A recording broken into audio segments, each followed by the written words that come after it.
ऐसे लगता है जो जलियांवाला बाग में जनरल डायर ने किया था वो भी शायद मोदी जी ने पीछे छोड़ दिया।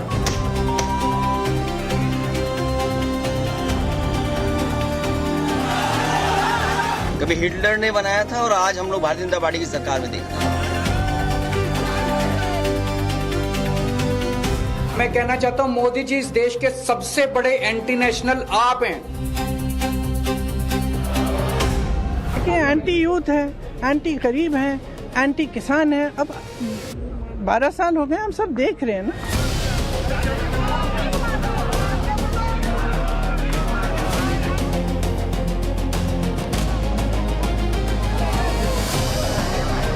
Home Minister has, he should resign.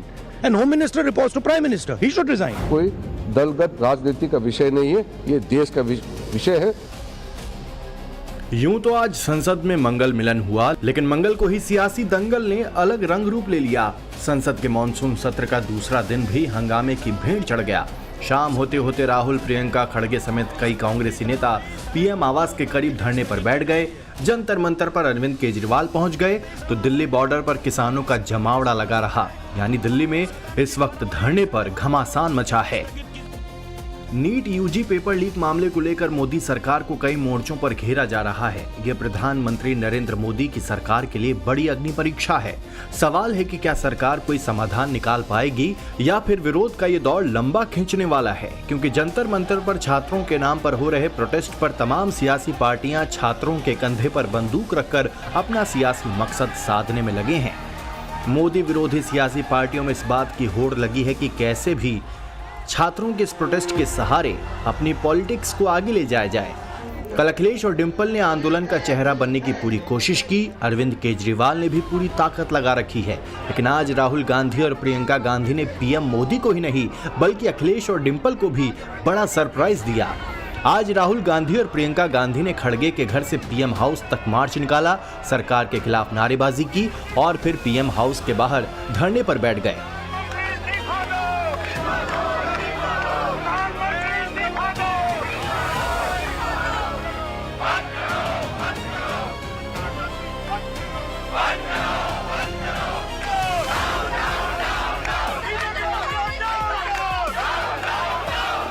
इतना ही नहीं, पंजाब के नेताओं को टीम राहुल सामने लाई। चरणजीत चन्नी, राजा वडिंग सबको आगे कर एकजुटता दिखाने की कोशिश की। दादी इंदिरा गांधी वाला हथकड़ी फॉर्मूला अपनाया। कांग्रेस नेताओं ने अपने हाथ में सिंबॉलिक हथकड़ी लगाकर प्रदर्शन किया। इंदिरा गांधी ने भी कभी ऐसे ही कमबैक किया था, जब इमरजेंसी के बाद बनी जनता सरकार के खिलाफ गिरफ्तारी पर हथकड़ी दिखाई थी।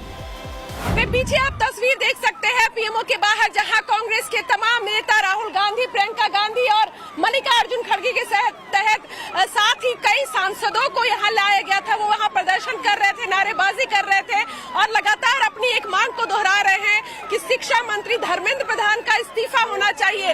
हालांकि जितेंद्र सिंह उनसे मिलकर गए, उन्होंने उसके बाद ये कहा कि डिस्कशन की जो उनकी मांग थी उस मांग को मान लिया गया है, लेकिन अभी भी वो इस्तीफे की बात कह रहे हैं। और आप देख सकते हैं यहाँ किस तरह से बसों में कांग्रेस के कार्यकर्ता, सांसदों को भरा जा रहा है, डिटेन किया जा रहा है। क्षण पहले आपसे बार बार जब पूछा गया कि आपका क्या मुतालबा है, तो आपने ये कहा था कि अगर मुझे ये आश्वासन दिया जाए कि संसद में कांग्रेस पार्टी को भारत सरकार चर्चा करने देगी या करने के लिए तैयार है, तो मैं तुरंत ये धरना समाप्त कर दूंगा।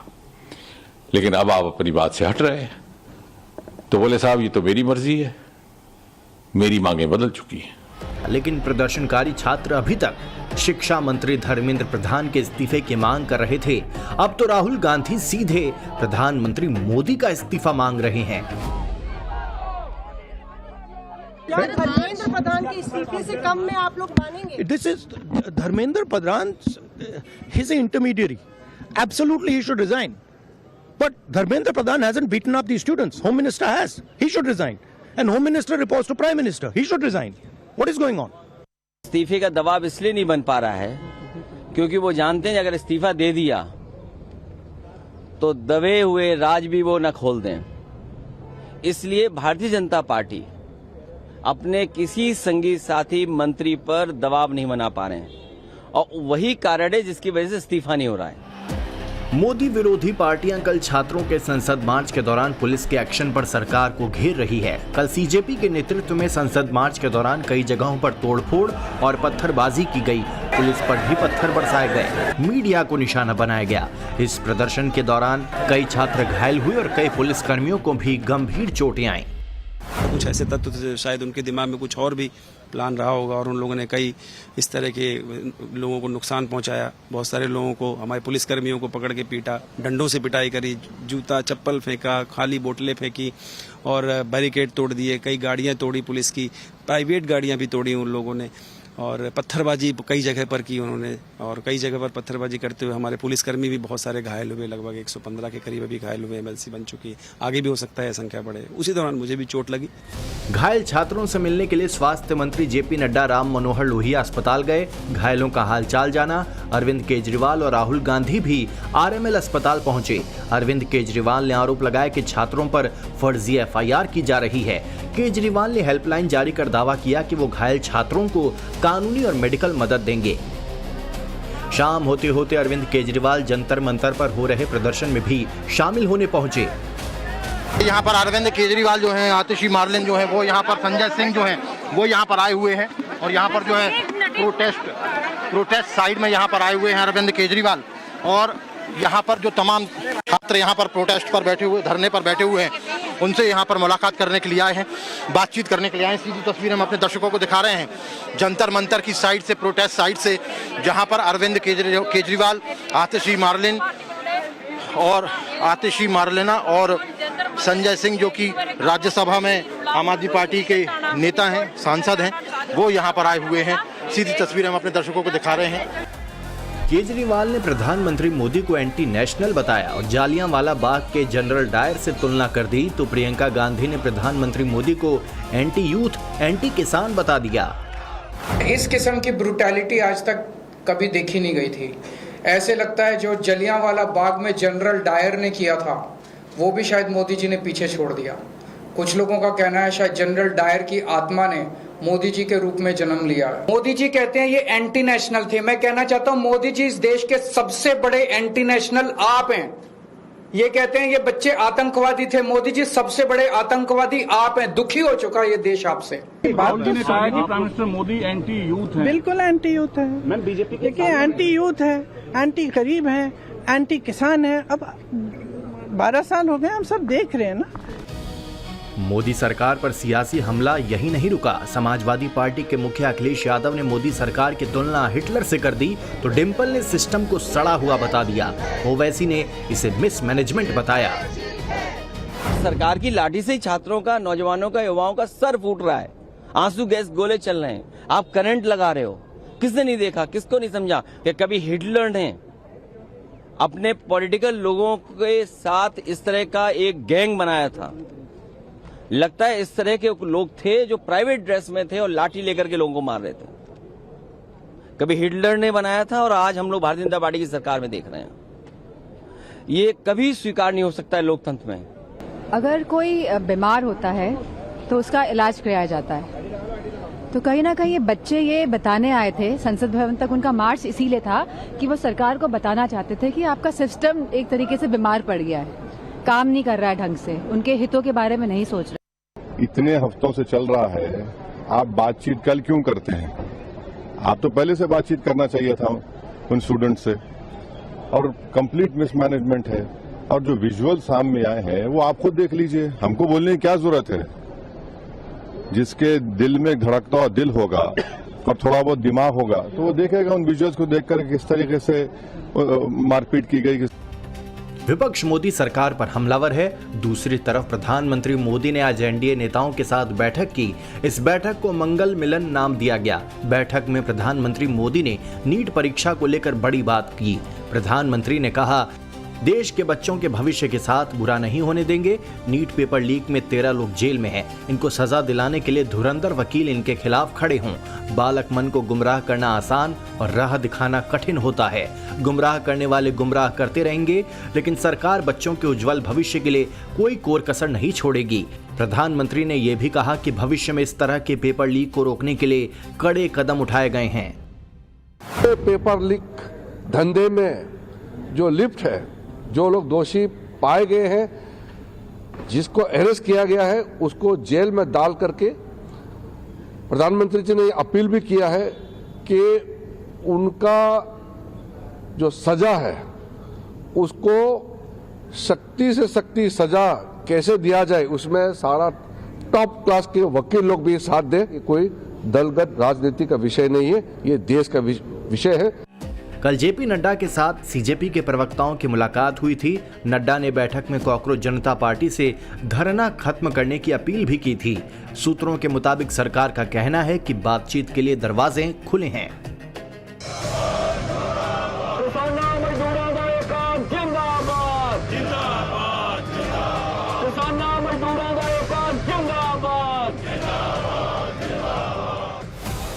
इसे संयोग कहें या फिर प्रयोग, जब दिल्ली में छात्रों का आंदोलन चल रहा है, ठीक उसी वक्त दिल्ली के बॉर्डर पर किसानों का जमावड़ा लग गया। आज किसानों ने दिल्ली में महापंचायत करने का ऐलान किया। किसानों के ऐलान के साथ ही पुलिस एक्टिव हो गई। दिल्ली के कई बॉर्डर सील कर दिए गए। किसानों को रोकने के लिए दिल्ली बॉर्डर की किलेबंदी कर दी गई। सबसे ज्यादा हलचल हरियाणा के शंभू बॉर्डर और सिंघू बॉर्डर पर देखने को मिली। हालांकि इस बार किसान ट्रैक्टर लेकर नहीं बल्कि गाड़ियों में पहुंच रहे थे। दिल्ली कूच के लिए निकले किसान एक दिन पहले फतेहगढ़ साहिब में जुटे थे। जब किसान पंजाब हरियाणा के शंभू बॉर्डर पर पहुंचे तो पुलिस ने उन्हें रोक लिया। हरियाणा और दिल्ली के सिंघू बॉर्डर पर भी किसानों को रोकने के लिए पहले से तैयारी की गई थी। दिल्ली में राजघाट के पास जहां महापंचायत होनी थी, वहां सुरक्षा कड़ी कर दी गई। किसान घाट पर जो किसान यहां पर पहुंचे थे प्रदर्शन करने के लिए, उन्हें यहां से डिटेन कर लिया गया है और यहां बसेस में भरकर इनको लेकर जा रही है दिल्ली पुलिस और पैरामिलिट्री फोर्सेस। आप देख सकते हैं इस वक्त यहां पर आपको नजर आ रहे होंगे। तो कुछ इस तरह की तस्वीर इस वक्त यहां पर है और लगातार नारेबाजी यहां पर हो रही है। दरअसल किसान अमेरिका के साथ ट्रेड डील का विरोध करने के लिए दिल्ली कूच कर रहे थे। किसानों की मांग है कि भारत अमेरिका ट्रेड डील रद्द हो, समझौते के दस्तावेज सार्वजनिक हो, चर्चा के बिना समझौता लागू न हो, कृषि और डेयरी सेक्टर की सुरक्षा हो, गिरफ्तार किसान नेताओं की रिहाई हो। किसान डील का विरोध कर रहे हैं, लेकिन सरकार का साफ कहना है कि ट्रेड डील में किसानों का हित सर्वोपरि है। फ्री ट्रेड एग्रीमेंट कई देशों के साथ भारत ने किया है, उस पर आदरणीय प्रधानमंत्री जी ने कहा है जितना भी फ्री ट्रेड एग्रीमेंट हुए हैं उसमें किसानों को लेकर के, किसानों का इंटरेस्ट, उसको प्राथमिकता देते हुए कोई नुकसान होने नहीं देंगे। किसी भी देश के साथ, किसी भी गुट के साथ फ्री ट्रेड एग्रीमेंट हुए हैं, उसमें किसानों का हित को सबसे सर्वोच्च ध्यान दिया जाएगा और दिया गया है। इस बीच किसान दिल्ली कूच करते उससे पहले किसान नेता सरवन सिंह पंढेर ने दावा किया कि हरियाणा के कृषि मंत्री से बातचीत के बाद सरकार ने उनकी मांगे मान ली है। आपने हमें कहा कि केंद्रीय मंत्री शिवराज चौहान से वार्ता कराई जाए, तो बोला मैं अवश्य करता हूं। उन्होंने आश्वासन भी दिया कि 8-10 दिन में मेरा दफ्तर आपको चिट्ठी देगा, उनसे वार्ता करवाएंगे, बातचीत आगे बढ़ेगी। वार्ता में क्या होगा ये बात की बात हमने कहा सभी किसान लीडरों को, किसानों को रिहा किया। वो कहते तुरंत प्रभाव से हम सीएम से मीटिंग करके गुरनाम सिंह चडूनी से अधिकारी बोल रहे हैं वीडियो कॉन्फ्रेंस छोड़ेंगे, बीएम सिंह को छोड़ेंगे। तो ये 2 मांगे थी, उन्होंने मान ली। अब हमारा रह गया कार्रवाई भी हम सारे किसान लीडरों से वार्ता करें, बातचीत करें। जब गुरनाम सिंह चडूनी को छोड़ देते हैं, बीएम सिंह को छोड़ते हैं, फिर सबसे बात करके इस मोर्चे का आगे का निर्णय लें। इस मुलाकात के बाद फिलहाल जो बॉर्डर है वहां पर जो पुलिस बल है उसकी संख्या जो है वो कम हो गई है और किसान पीछे की तरफ हट गए हैं। लेकिन उन्होंने कहा कि जल्द आम सहमति से फैसला लिया जाएगा, तमाम किसान लीडर से बातचीत की जाएगी और उसके बाद अगला फैसला लिया जाएगा। फिलहाल दोनों मांगे मान ली गई हैं, ये सरवन सिंह पंधेर ने कहा। और उसके बाद आप देखिए जो यहाँ पर हरियाणा पुलिस है उसकी जो तैनाती थी वो यहाँ पर धीरे धीरे कम की जा रही है। हालांकि बॉर्डर अभी भी बंद है, बैरिकेड लगे हुए हैं। फिलहाल किसान मान गए हैं, लेकिन दिल्ली का सियासी पारा उतरा नहीं है। छात्रों के धरने की आड़ में कई धरना फ्रंट खुल गए हैं। अब देखना होगा कि आने वाले समय में सरकार इस मुद्दे को कैसे हैंडल करती है। Bureau report, times now Bharat.